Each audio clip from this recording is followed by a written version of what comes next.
আসসালামু আলাইকুম।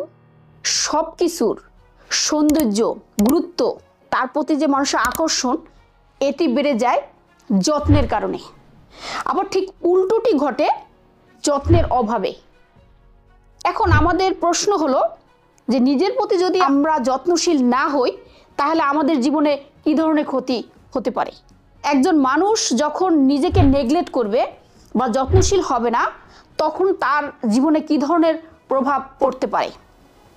প্রথমতই হলো যে কোনো ব্যক্তি যখন নিজেকে যত্ন করবে না বা নিজের প্রতি আগ্রহী থাকবে না বা অন্য কিছু গুরুত্ব দিতে গিয়ে নিজেকেও ভ্যালু করবে, তখন প্রথমতই যে সমস্যাটি ঘটবে সেটি হলো তার নিজের আত্মবিশ্বাস হারাবে। আর একজন মানুষের যখন আত্মবিশ্বাস কমে যায়, তখন কিন্তু জীবনের অর্জনগুলো ফিকে হয়ে যায়। অর্থাৎ আত্মবিশ্বাস হলো যে কোনো অর্জনের মূল শর্ত। এই আত্মবিশ্বাস কমে যাওয়ার কারণ হলো ওই যত্নের অভাব। ২ নম্বরে যে বিষয়টি ঘটবে সেটি হলো আমাদের শারীরিক, মানসিক যে অবসাদ, উদ্বিগ্নতা, হতাশা, এই জিনিসগুলো বাসা বাঁধবে। তখন কি হয়, এই জিনিসগুলো যখন আমাকে অ্যাটাক করবে, তখন কিন্তু আমি আর কাজে মন বসাতে পারবো না এবং আমার যে লক্ষ্য সেটি কিন্তু আমি পূরণ করতে পারবো না। ৩ নম্বরে যে বিষয়টি, এই যে শারীরিক মানসিক যে অবসাদ বা উদ্বিগ্নতা, এই সমস্যাগুলো সেটি কিন্তু আমাদের ক্লান্তির দিকে নিয়ে যাবে। এই ক্লান্তি কাটানোর কিন্তু কোনো সুযোগ নাই যতক্ষণ না পর্যন্ত আপনি নিজেকে যত্ন না করবেন। ৪ নম্বরে যে বিষয়টি সেটি হলো যে বদমেজাজি হয়ে যায় মানুষ। তখন কিন্তু নিজের প্রতি রাগ হয় এবং অন্যের ক্ষেত্রেও সেটি সে প্রকাশ করে। এটা কিন্তু খুবই মারাত্মক একটি বিষয় তার জীবনের জন্য।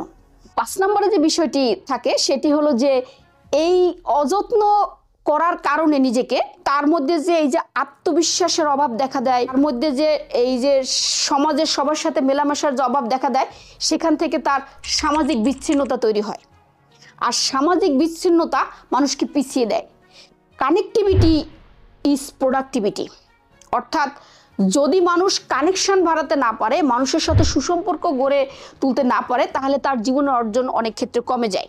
সামাজিক বিচ্ছিন্নতা মানুষকে এমনভাবে নিঃসঙ্গ করে ফেলে যে সে পরবর্তীতে আর উঠে দাঁড়ানোর ক্ষমতা তার থাকে না।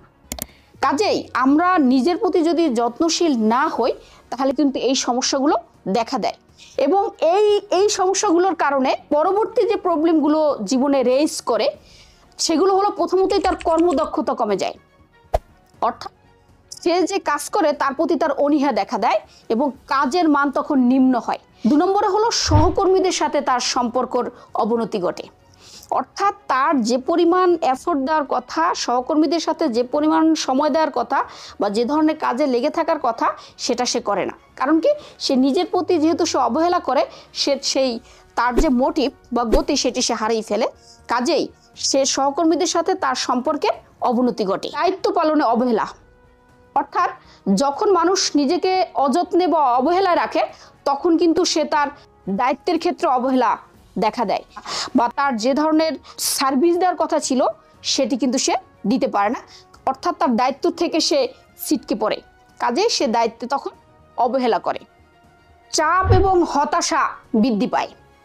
অর্থাৎ নিজেকে যখন সে অযত্নে রাখে, অবহেলায় রাখে, তখন কিন্তু তার জীবনে, মানে ব্যক্তিগত জীবনে চাপ এবং হতাশা বাসা বাঁধে। আর যে মানুষের জীবনে চাপ এবং হতাশা বাসা বাঁধে, সে কিন্তু বেশি দূর আগাতে পারে না। কাজেই দেখা যায় যে এই প্রবলেমগুলো তখন তার জীবনটাকে এমনভাবে পেঁচিয়ে ফেলে বা এক ধরনের জটিলতার মধ্যে ফেলে দেয়, তখন কিন্তু সে আর ঘুরে দাঁড়াতে পারে না। তাই নিজেকে যখন মানুষ এখান থেকে সরিয়ে নিয়ে যত্নশীল করতে পারবে, তখন কিন্তু সে জীবনকে জয় করতে পারবে। তার জন্য কি করা উচিত সেই বিষয়গুলো এখন আমি বলবো। প্রথমতই হলো তাকে টাইম ম্যানেজমেন্ট করতে হবে। অর্থাৎ সময়ের সঠিক ব্যবহার করতে হবে।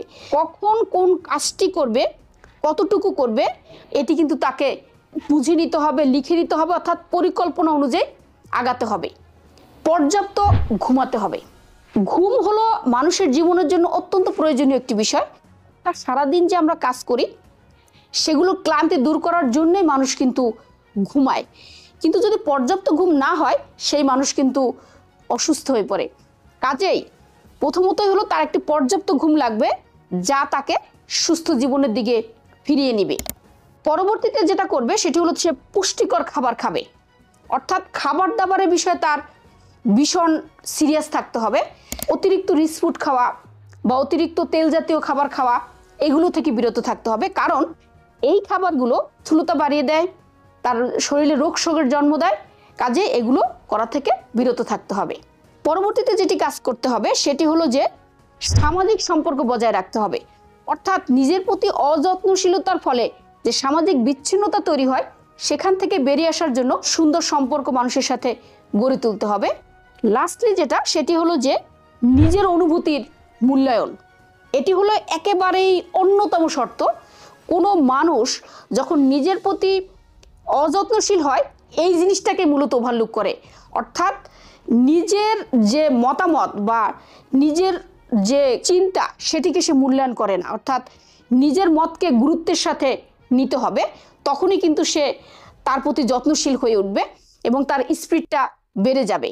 কোনো মানুষ যদি নিজের প্রতি যত্নশীল না হয় তাহলে কিন্তু সে তার জীবনের যে লক্ষ্য সেটি সে স্পর্শ করতে পারে না। এক কথায় তার লাইফের যে চূড়ান্ত গোল অর্থাৎ সাফল্যের যে চূড়া সেটি সে স্পর্শ করতে পারে না। সে জীবন থেকে একেবারেই ছিটকে পড়ে এবং এখান থেকে ফিরে আসার কোনো সুযোগ থাকে না। কাজেই আপনি নিজের প্রতি যত্নশীল হন এবং সুস্থ সুনাগরিক এবং সচেতন নাগরিক হিসেবে জীবনযাপন করুন, পৃথিবীকে আলোকিত করুন। Thank you so much.